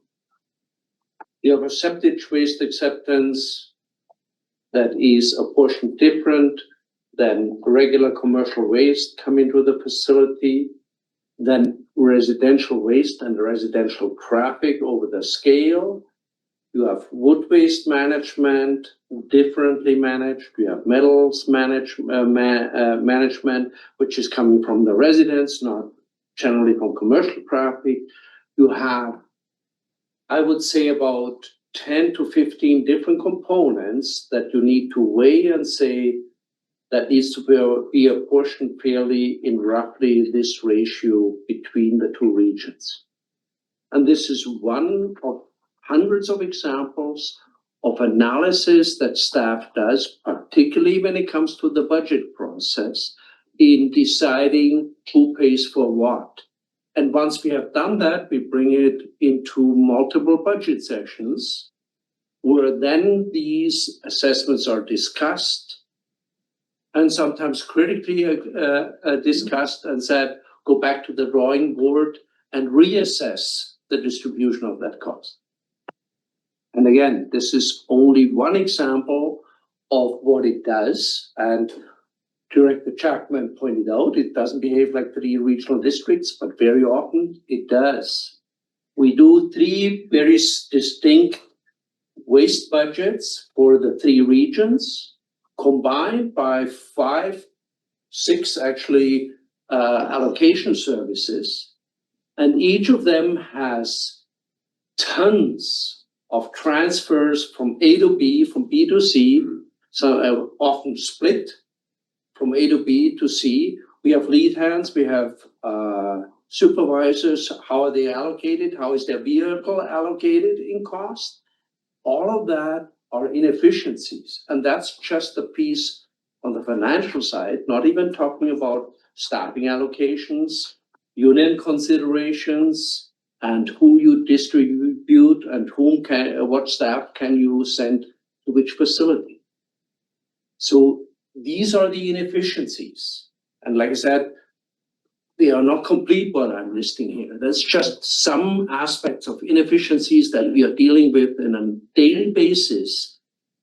And this study ideally points out where we can, through amalgamation of these services, gain efficiencies, reduce staff time spent on analysis that could go away, and potentially in a win-win situation could go away because we regionalize and consider this as a single service. And again, I have no illusions that we snap our finger after one study and we have all three subregions in one service. But we need to start somewhere and find some solutions to these inefficiencies. So if I may, through the chair, I think that's completely relevant to this conversation. Okay, any more questions? See no questions, and I'm the last person on the speaker list. Chair, I do, well, I'll speak. You want to speak last? I've got one more comment to add, if that's okay. Yes, go ahead. We can deal with inefficiencies and should be dealing with inefficiencies all the time. We don't need a $50,000 feasibility study. And if the hours are right, $50,000 divided by 150 hours, that's $333 an hour. We can address inefficiencies and should be addressing inefficiencies all the time in every service. We have discussed this ad nauseum at this table. We don't need a $50,000 feasibility service establishment, a bunch of money spent to tell us that we should be more efficient. I mean, that's just common sense. Like, what are we talking about here? So that it just riles me up. And I'm telling you, you want to address inefficiencies, address inefficiencies. You don't need to regionalize the whole service. It's going to create a nightmare for us. Thank you, Chair. Thank you, Director. Can I respond? Yeah, you can respond, and I've got Director Watson on. Because it's somewhat emotional for us as staff too, and without trying to get personal, Director Davidoff, but sometimes we sit here in regards to gaining efficiencies and discuss $500 line items in a budget with 20 people in the room, each of them spending valuable time and staff paid, sitting here discussing $500 line items and call it gaining efficiencies. And that is not, it is the opposite of that. I'm not going to respond to that. Yeah, thank you. So, seeing no speakers, oh yeah, Dr. Watson, I'm getting too involved in the conversation here. I just wanted to note that the intention of this study is to actually include legal expertise on the ability to amalgamate a service that is not held within this table as we sit right now. And that's a hugely valuable process to ensure we're doing it correctly. And amalgamating 3 sub-regional services that are in the millions of dollars, I would not want to assume we're just going to do that every time at this table that we discuss a budget. That's actually very inefficient from my perspective. Feasibility study service is there for a reason. I'm very happy to see this used for these purposes as per the 10-year conversation we've had around the potential of doing this. Thank you. Director Cunningham. Thank you. One of the things we have with COVID might be part of the privatization of Texas, but that's the whole purpose. And, that I think is an issue that should be looked at too. If there's much that could be done through privatization, that might be able to be done much cheaper than the way we do it in the government. And, it's something to consider now, but that's one into the mix. Okay, so, nobody else? I'll make a comment on this. And a good discussion. A lot of issues have been brought to light. It's not that simple. And with $50,000, I don't think you can come up with a good report that'll give us really good information. But as mentioned by Director Watson, there are some legal implications to, regionalizing the services. And when I take a look at it, is east is on the other side of the mountain. And to combine with central and west, I don't know if that's even feasible or even possible or will establish efficiencies. West, when you take a look at it, and if you take a look at the financial plan, our taxation is all over the map. When you compare it to central, it's around 39 cents per $1,000 of assessed value. And east is slightly less, 38 or in that neighborhood. They're a few cents less anyways.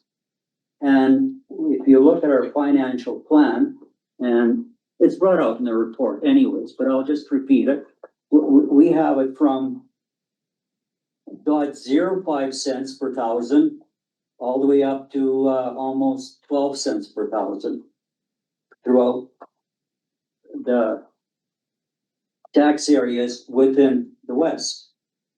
So there's a lot of work that has to be done here, and it's not gonna, a $50,000 feasibility assessment study might bring out some of the facts.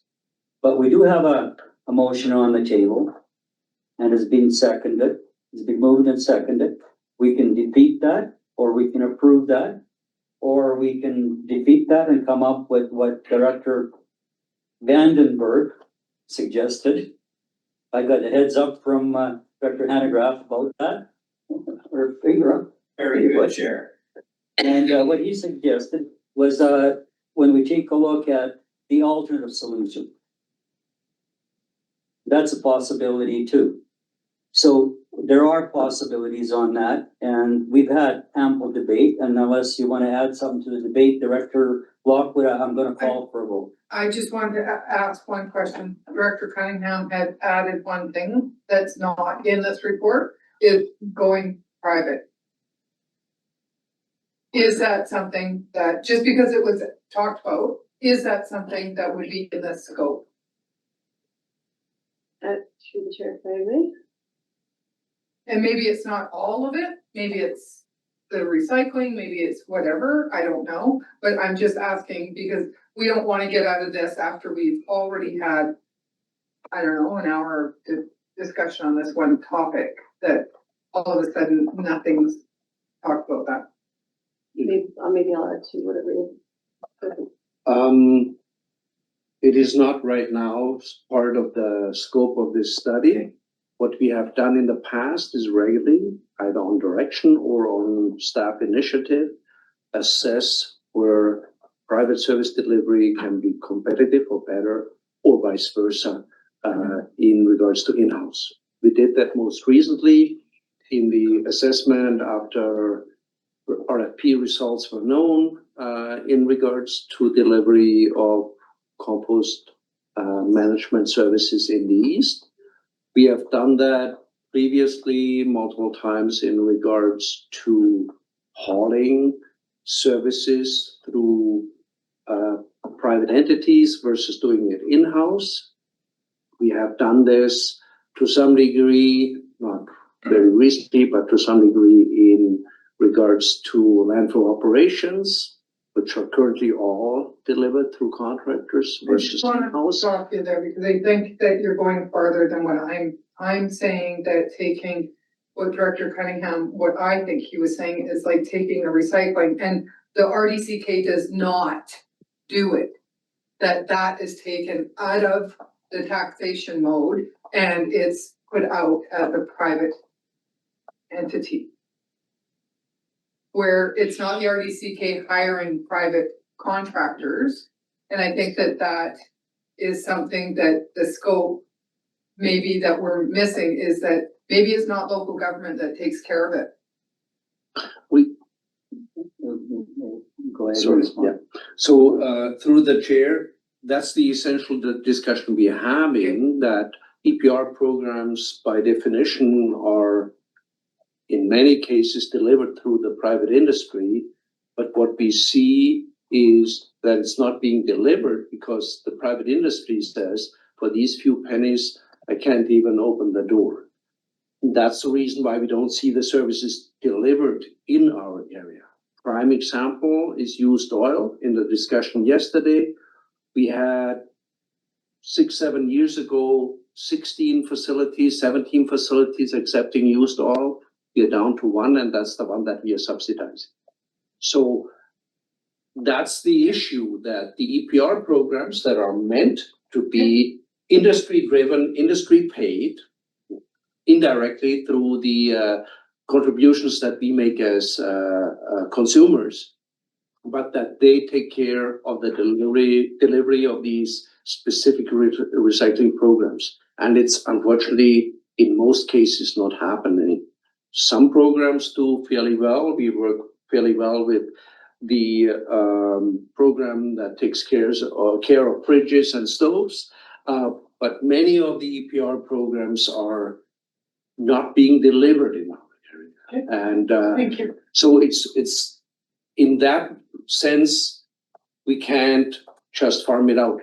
The recycling program is on our shoulders. There's no way that a private individual would, at the rates that Recycle BC is paying, taking over the recycling services, including staffing in there.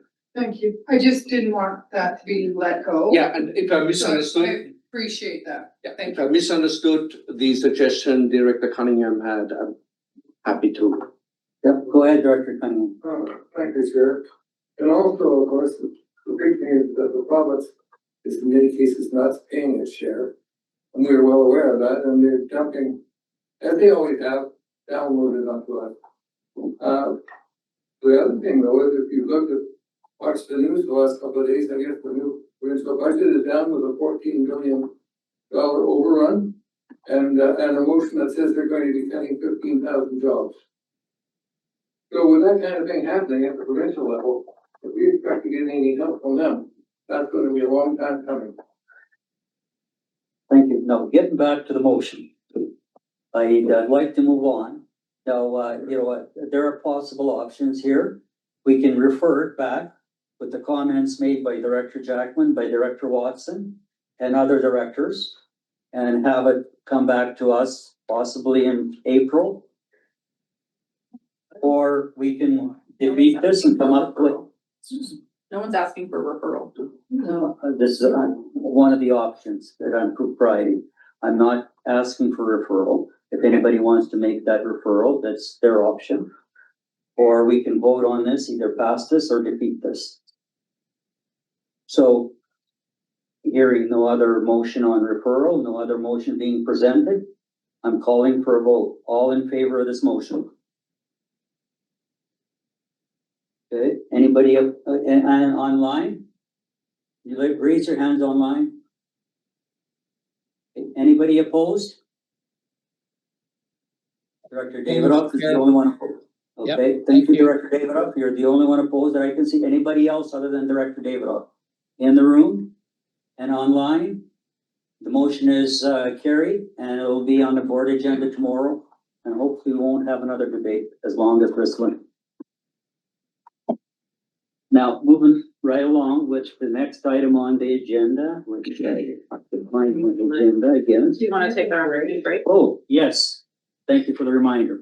We'll take a 10-minute break and be back at 22. When we say about having long conversations, it irritates people, and I'll tell you why. It's because we're in committee. Can I get in there? So don't cut off. I think you're doing a great job, but when you come, It's gonna make it work. Well, you know, one of the reasons Should you mute the boardroom?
There we go. Okay, directors, we're a little bit late. We were having problems with the mouse. We couldn't find the mouse, and then we were chasing the mouse and finally found the mouse. So we're unmuted now, and we're ready to start, and we're going forward on item 3.3 for information, and we're gonna call on Heidi again to do us a brief description of her report. Thanks, and through the chair. In November 2025, RDCK staff submitted a letter on behalf of the RDCK board to Environment and Climate Change Canada, CCing all Kootenay area federal MPs, provincial MLAs, regional board chairs, and the Federation of Canadian Municipalities. In response to the RDCK letter, MP Conans, member of Parliament for Similkameen, South Okanagan, West Kootenay, submitted a letter to the Ministry of Environment and Climate Change Canada, reiterating the RDCK's concerns and requests. Reporting requirements for landfills under Phase 2 of the registry were set to begin in 2026. However, in response to feedback, Environment and Climate Change Canada has recently announced that all reporting requirements under Phases 2 and 3 will be delayed by 1 year. ECCC plans to publish a notice of intent in the Canada Gazette to further clarify intentions, and have indicated that stakeholders will have several opportunities for engagement in 2026. RDCK staff plan to continue to monitor and engage on any new developments and will update the committee as needed. Thanks.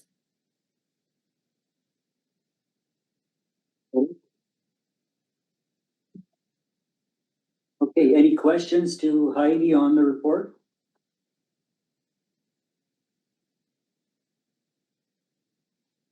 No questions? Okay, we'll move on then. Item 3.4. Heidi, you're up again. Thanks, and through the chair. In February 2024, staff provided a summary of the proposed federal regulation for reducing methane emissions from municipal solid waste landfills, and outlined how this was expected to impact the RDCK. Staff attended several webinars on the proposed regulation and provided feedback during the consultation period. The landfill methane regulations were formally published on December 12, 2025, and are now enforceable under the Canadian Environmental Protection Act. While three of the RDCK's landfills are regulated under the provincial landfill gas management regulation, only Udashinya landfill is regulated under the new federal regulations. The province has not yet provided comment on how they plan to address the redundancy in regulation. Based on draft modeling using the ECCC modeling tool, landfill gas management and monitoring in compliance with the federal regulations will be required at Udashinya in 2035. This timeline is similar to that was estimated by the most recent landfill gas generation assessments completed for compliance with the provincial regulation, but will additionally require costly surface emissions monitoring 3 times per year once landfill gas management is implemented. The feasibility study to determine viable landfill gas management systems for Udashinya landfill is ongoing, with the first draft due from Sperling Hansen next week, and the final report due in March. Staff plan to return to the committee with a detailed report summarizing options and recommendations for landfill gas management, hopefully in April 2026. We do have a question here, Dr. Woodward. Thank you, the chair. It's a bit of a technical question. Methane is collected at other landfills and then used to generate energy, I think. Is that correct? Go ahead, Manuel. Yes, there's a variety of different uses possible. The limitation is always the quantity you can extract out of a landfill. So it's the smaller the landfill gets, the less options you're typically left with. We currently collect at the Creston landfill as a function of the type of closure that was chosen for that facility, because that's plastic membranes that are used that are impermeable to gas. We were forced to collect gas, and therefore it was an easy step from collecting the gas to actually flaring the gas, which then takes care of over 90% of the emissions or reduces the emissions accordingly by that amount, because it converts methane to CO2. Just supplemental? Yes, go ahead. Thank you. So, I mean, I guess, so that might be a possibility at Udashinya, but you're saying it might not be the quality and the quantity might not be there.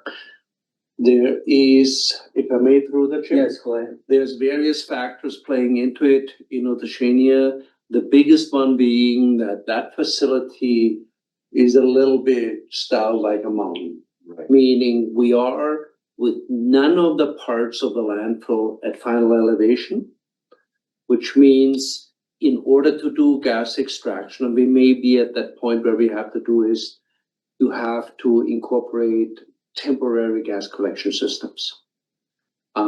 It's an easy and natural function once you close a landfill because you pretty well force the gas to stay within and build up pressure.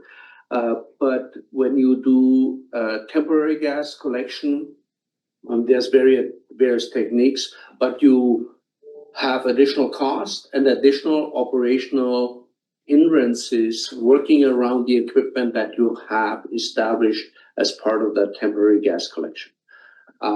It is as well more difficult to bring the gas to where you need it because your final ring roads or whatever are not established. So there's various challenges with doing it at a facility. So while Utashenia as the larger landfill produces more gas, it is a lot more difficult to collect it and bring it to any form of use. Thank you very much. Thank you, and moving on, Director Jackman. Actually, really, my question wasn't asked, it pretty much answered that you have no final closure regime whatsoever, and temporary is the only, so we'll see what happens. I will note though, Chair, that we asked for to supply our gas from Creston, and then my personal interpretation of the response is that they're just not interested. It's not enough for them that they have tapped into every major landfill that was of interest to them economically. That's what I very well heard directly from Fortis's technical people, and we're not being up. I hope someday they will recognize they should take all of this from it, and use it, but not today. Thank you, Director Jackman. Director Weatherhead. Thank you to the chair, to member staff. Is it, do you still have to collect emissions off of the landfill we've disposed in the past as well? Is that also part of somebody wanting to collect that data? I'll let Heidi speak to it through the chair, but I think the cusp is under the thresholds. Okay. Go ahead, Heidi. Yeah, it's under the thresholds to be regulated to manage landfill gas. With the closure, I think we will still have to manage it just so that we don't get bubbling under the surface of the landfill, and it'll likely just go through something like a bio cover, where there's like bacteria and like a compost type material that eats it as it goes out. So in effect, if I may, through the chair, it's a biological, bacterial conversion of methane to CO2 that's done through that process that Heidi just described. Thank you. Thank you. Dr. Watson? I wanted to connect this back to the design concept that we just approved. And is that something that needs to be considered in the design concept? Through the chair, that design concept was specifically for the front end. We have a number of projects in coming years at Udashenia. There's placeholders for the $4 to $5 million range, I think in both 27 and 28 or somewhere in those years. The first one would be, they're placeholders right now as we develop this design and operation and closure plan that's underway this year. And the first phase would be more of the lining and leachate collection, and the second phase would be the landfill gas. So it is and cell development and such. So there's a lot of work coming, but it doesn't have anything to do with the particular one that we talked about today. But may I add, Manager Wolf? having said that, any design we do now has to have these future facilities in mind. So how do we convey gas from A to B? How do we make sure we are not using every space available and later on don't know how to get the gas from the active phase to a facility where we flare it, where we process it, because that's part of it. If you want to do have pipeline gas, you need to treat it, you need to get the moisture out, you need to get several other components out of it before you have actual pipeline quality gas. One example where that was done in cooperation with Fortis at the time, as I understand, was in Salmon Arm.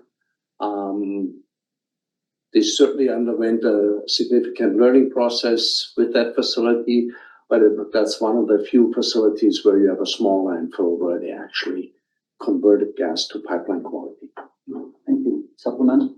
Yeah, my supplemental is just more long-term financial considerations. We know that CAREP's gone and the local government climate action funding was a 3-year allotment, but we don't know it will continue. But what I would like to flag is that should the province continue that program where we're funded for climate action actions, I know the initial CAREP was based on the methane capture we did in Creston. So I'd just like to flag that from a financial perspective, if that funding comes through or we get something from the province, that I would like environmental services to be able to kind of put their hand up over this one, because I think that would be one of the biggest places we need to capture GHGs. And if I may follow up on this, and maybe as well a consideration for the ongoing cost that the Eastern Sub-region has with keeping their flare running. There's a cost to it, and they were successful. I don't know what the latest numbers are, but about 50% of the emissions of the regional district are actually mitigated through that one gas collection facility and flaring system. Thank you. Any further questions? Well, thank you for your report, verbal report, Heidi. Greatly appreciated. Thank you, Heidi. Okay, so we're moving on to item 3.5, and we'll call on Connie, I think it is. Yeah. Thank you. Hey, hi everyone.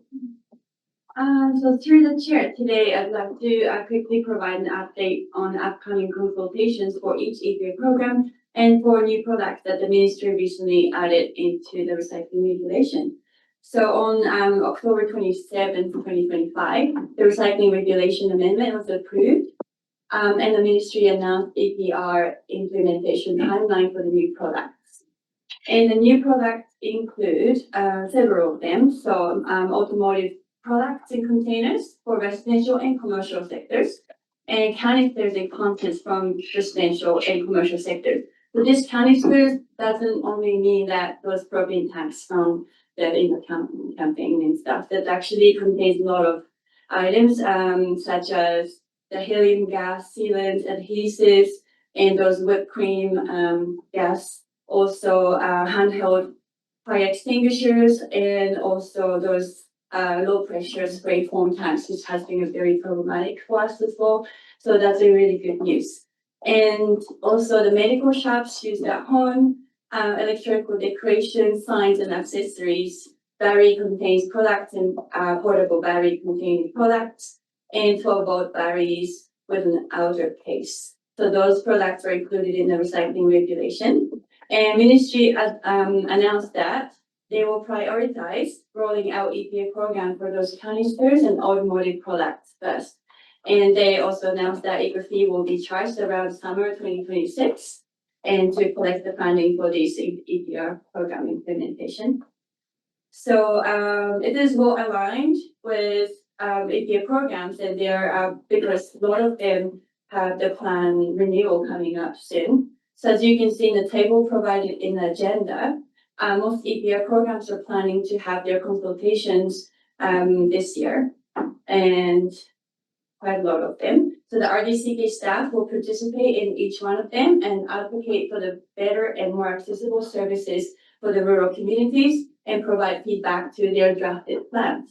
So staff has recently participated in a consultation webinar for Coal to Recycle and Heating, Refrigeration and Air Conditioning Institution of Canada. So those two consultation period has ended, and we have participated already, just to let you know. And I would also like to give you an update that several EPA programs are conducting their provincial-wide cost study for reviewing their incentive rates.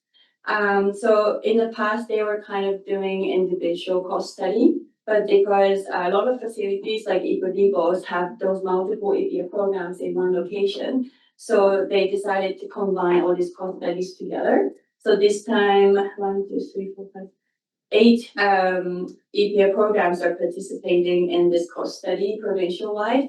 So this include Recycle BC, Product Care, OnCorp, refundable collecting EPA programs, and all these battery collection EPA programs, and a lot of them are included in this one. As well as interchange recycling, that is also a problem for the RDCK as well, for the oil and unused collection EPA programs. They are conducting their own cost study, so they recently published a request for proposal for seeking collection partners in their cost study. So I encourage the Nelson Leafs to participate in this RFP as well. So it's closing in March 2nd. So these cost studies are great, as we all know, and it identifies the true cost of operating the depots and collection facilities. And the cost of operation is small incentive rates are often the most challenging part for these facilities. So I'm really excited about this. So these are my updates. Thank you. We've got a speaker list here. Before I go, just to bring your attention to the consultation plans are in the report. They're on our eScribe. So if anybody wants to take a look at them, the schedule, etc. So go ahead, Director Watson. Yeah, thanks. I believe through the chair to Connie, were we able to provide what we are subsidizing to these programs through taxation? Through the chair, we did when Recycle BC went through their cost exercise. It's something we lobby and discuss at any opportunity we have, and we're also part of the BC Private Stewardship Council, which are all the local governments, and regularly work on initiatives through them and communicating with their equivalent, which is the Stewards Association of BC, and the Ministry of Environment, to try and point out that there is a big gap there.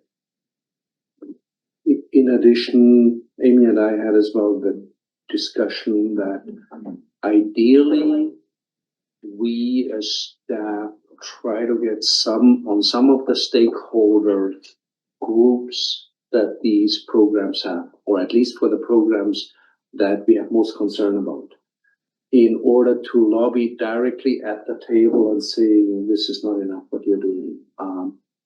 We have done that in 1 or 2 examples successfully, but I think particularly programs like Interchange, where there seems to be the same people for a decade or more in a group. And even if and I have personally written a letter to one of their public members about the program, but with no success to date. But I think that's where we need to insert ourselves and sit at the table and say, this is unacceptable. And I think it is worthwhile the time that we spend on doing something. Supplement? Yeah, supplemental, thank you. I really appreciate that. My interest is actually if they're doing cost studies, that we actually provide the financials, that becomes a part of the record in terms of what these studies are, which eventually I assume go through the ministry for review, so that it's a part of a public record to know how much is local government subsidizing specifically in rural areas. So that's kind of not the same as lobbying advocacy. That's actually a financial impact that I would like included or sent to as part of these costing studies. That would be what I'm looking for. Through the chair, if I may. Yes. So, and to add to that, I forgot to mention that we did exactly that with Interchange, that letter that we sent to both Interchange, and then we followed up with another one to the province and pointed out the difference in what they give us for the grants for the events versus what it costs us to host them. So we do take that opportunity whenever we have them. Some of the like the Leafs is the one example where we are funding them to support the non-EPR programs. It does help to subsidize some of the other materials because it contributes. There's in addition to the specific to EPR, non-EPR materials. I think we have $1,000 or a couple $1,000 as a fee that goes towards sort of helping them support the operation of the business, which would go to subsidizing some of the other materials. But that's one of the only occasions. In the other occasions, we just don't have the service is what it is. So it's not necessarily costing us money in the west or the east. It's just other than the hazardous waste events, which we pointed out that cost difference. It's just there's a gap in service because nobody else wants to provide it. So this will get more and more important if we do advance on some of the eco depots to be sure that we're communicating how much, how much we're subsidizing for the non-EPR and EPR products. Can I follow up through the chair? And in some regards to some programs, we as regional district actually stand out because it is not the same problem in other regions necessarily that they don't have the services like we do. In interchange is an example. In part because some of the regional districts have just accepted that they need to provide the services, so they do what the Leafs do. They accept CCAN from interchange and accept the cost of staffing it. But that's one of the choices down the road that you as a board need to make. Where do we say we have to have these services for our residents and are prepared to face some cost, or where we say this is not our business to be in? And so that's a difficult decision for us to make down the road. Okay, any more questions? Seeing none in the room and nothing online. Thank you, Connie, for your presentation. Greatly appreciated. And we'll move on to item 3.6, resource recovery facilities operational hours review. And I'll go directly to Director Jacqueline. He did request to be on the speaker list. Go ahead. Yeah, thank you. The previous reports, of course, we made some decisions. Boswell's to half of the service days, that's fine. We'll save some money. Transfer a little bit of time to Brock Bay. That left Greendale as an outlier. And in the one in the staff report, it identified a target of 20 to 60 visits per hour on a functional site. And then in the attachment page, you'll see Greendale has no traffic data available. So what after consultation with the community, I'd like to move this as a recommendation and give you a little more background as to this. It's a little bit different as a service. I would like to move and move what was referred. I'd like to move board direct staff to reduce the opening of the Greendale Satellite Recycling Depot to Monday, starting after 30th of April 2026. And based on resulting utilization rate trends, staff reassess the site viability for the 2027 budgets. Okay, do we have a seconder for that? We've got a seconder. So we don't have data. One thing. It is a cluster of a few hundred houses. What happens there though is we have a separate service, it's been alluded to before, S189, refuse transfer area aids. The defined area service includes a few hundred houses and more if they want, where they buy a backpack and they subsidize their own refuse transfer out of that little walking community. It's a mining town where the houses are postage stamps or small lot as you'll find in any community. Average lot size is probably smaller than what you might say in Preston or other larger towns. So they're subsidizing to keep this walking community model projected in 2026, 14,600 is just in the local service. If we pull the recycling entirely, now they'll transfer an additional burden, whether they're 1 or 2 days a week for the waste, because the same person is dealing with both. This is an elaborate site with a lot of infrastructure. There's a little shelter hut with one open wall. Someone can stand out in the sun if they want, or out of the rain, or likely I see people sit in their vehicle. And there's the bin and bag type setup. It's very minimal infrastructure. If those pieces of infrastructure, the bag system, it won't time out expensive. The bin is owned by the waste hauler, which is totally paid by the local. So you're not going to buy a replacement bin there. The waste hauler service out of Preston supplies your own bins up here. So this will have some short-term savings. It will give the community a chance to recognize what they have and what they're paying for. Brought this up yesterday and you weren't all there. I'm hoping this community will, through this time period of reduced service, recognize that maybe they are a candidate for curbside, because that was offered. They did some analysis and everyone thought, oh, we like what we have. So I'm suggesting that we got the service back in retail, Boswell is gonna see a difference, see where it takes us. Again, we can start these curbside clusters, that's a benefit to everybody. Curbside is taking place now almost halfway from Preston up to this site. It's 90 kilometers from town of Preston. The existing hauler, the private service, has curbside customers halfway there almost. I see them all the time, I drive by the bags of garbage and into town on the right day in the morning. So this is what I'd like this committee to recommend to the board. Thank you. Can you read the recommendations on the, It's in chat. oh, it's in chat. Okay, so, people that can access chat, take a look at the recommendation. We have a mover and we have a seconder on that. So debate, Like is on there. okay. Director Fike, go ahead. I was gonna speak, to not on this motion, so if I could speak later through a chair. Okay, on another motion that's up and Yeah, coming? it's just a couple of questions, regarding, the report. Okay, go ahead. Well, sorry, we have a motion on the floor that just jumped in here. Maybe we should deal with that first.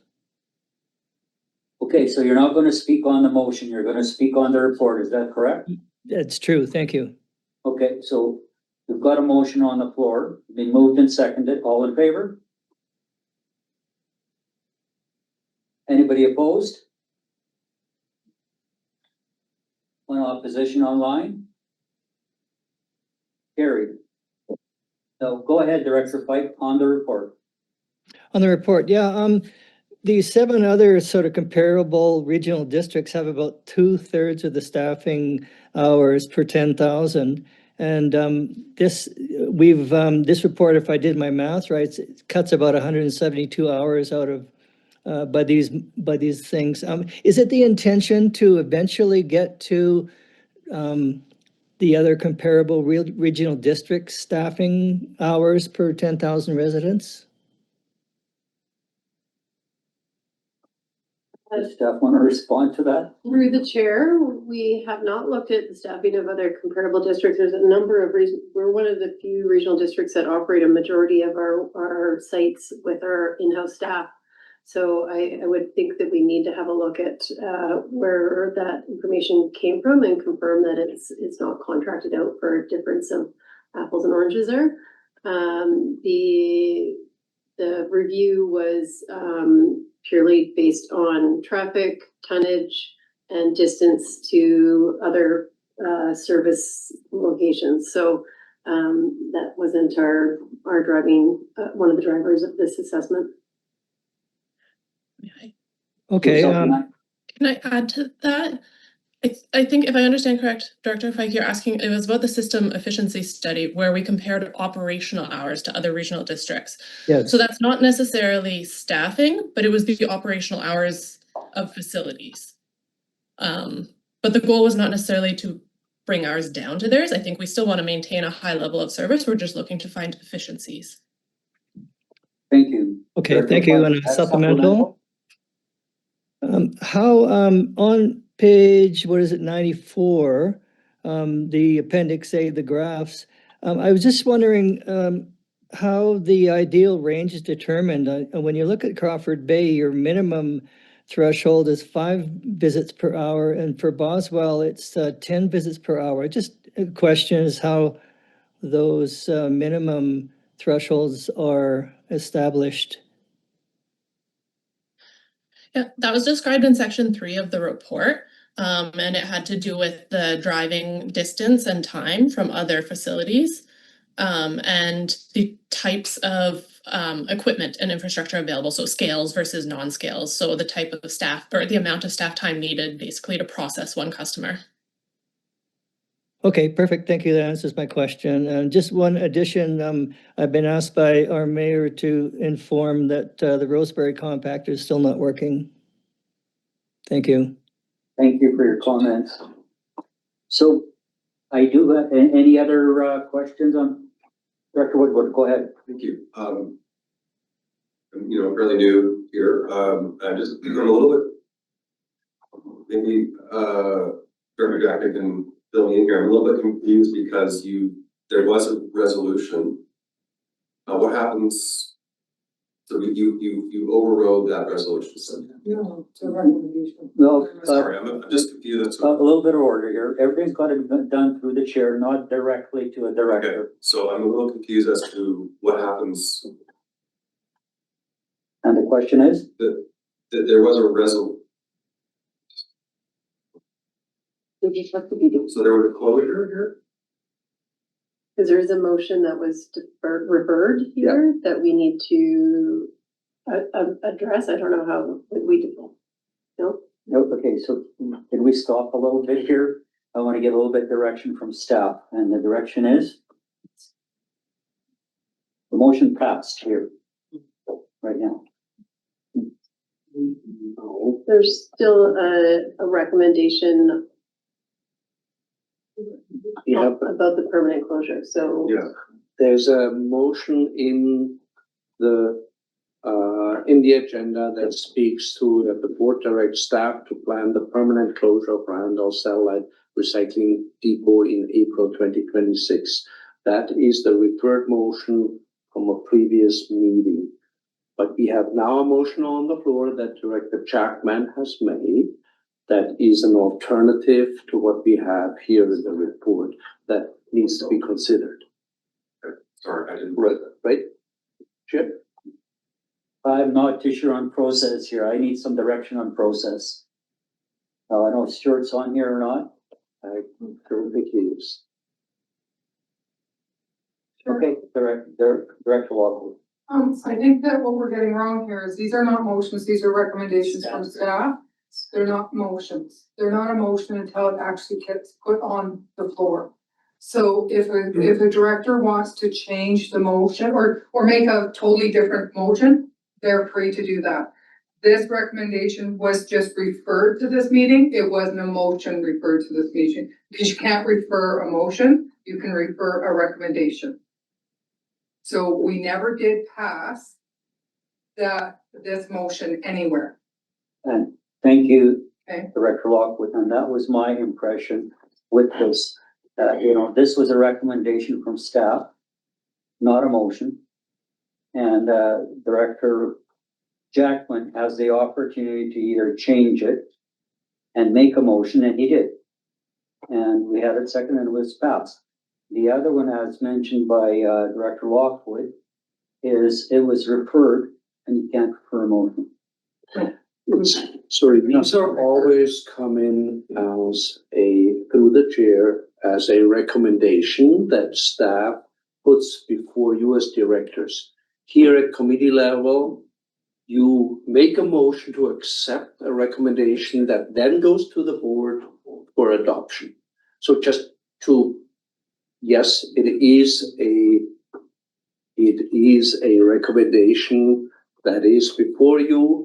But even what Director Jackman recommends here is a recommendation that he has moved to go to the board for adoption. That is correct. So the decision on that will be made at the board. Correct. Okay. But you still vote on this We did. recommendation, right? We did. You did, okay. So can I have supplemental then? Yes, go ahead. So my query then is that the staff recommended this for a reason, and you changed that. What happens to the reason that the staff made the recommendation? Is that null and void? Thank you. Through the chair, Director Jackman, you can respond to that. And through the chair.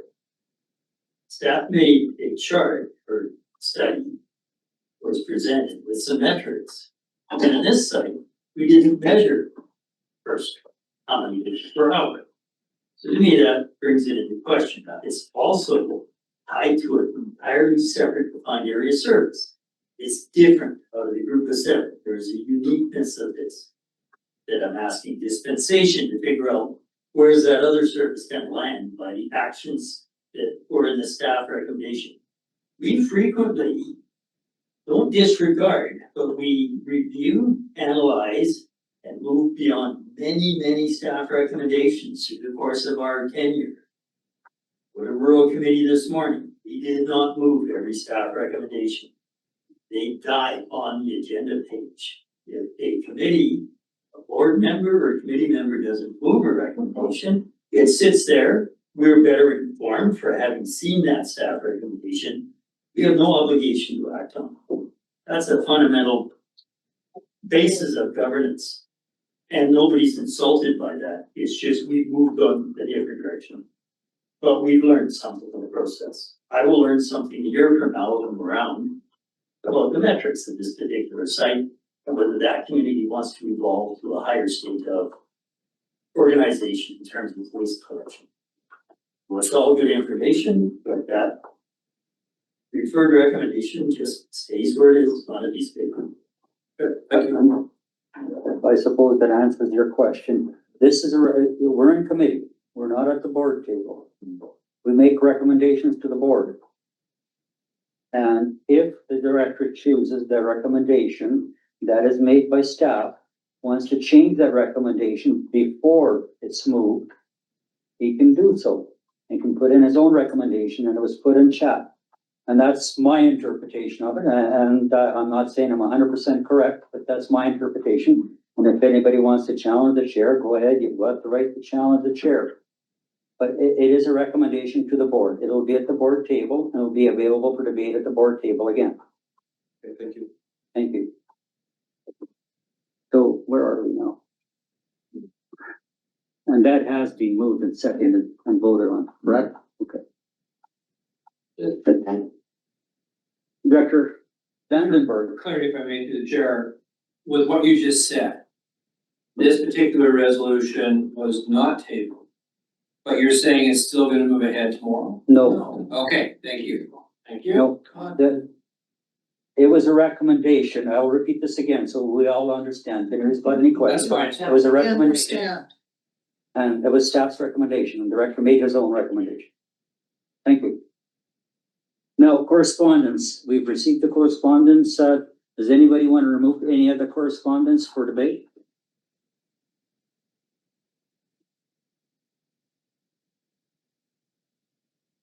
No. Okay, so seeing no at the board table and online. Now we go to public time. If there's any public online, and there's no public in the room, if you're online, please unmute and ask your question. And I'm looking online. I don't see anybody unmuting. I'll give it about another 30 seconds. And then I'll call for adjournment. Motion to adjourn.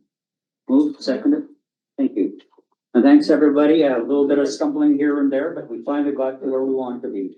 Good job, Todd.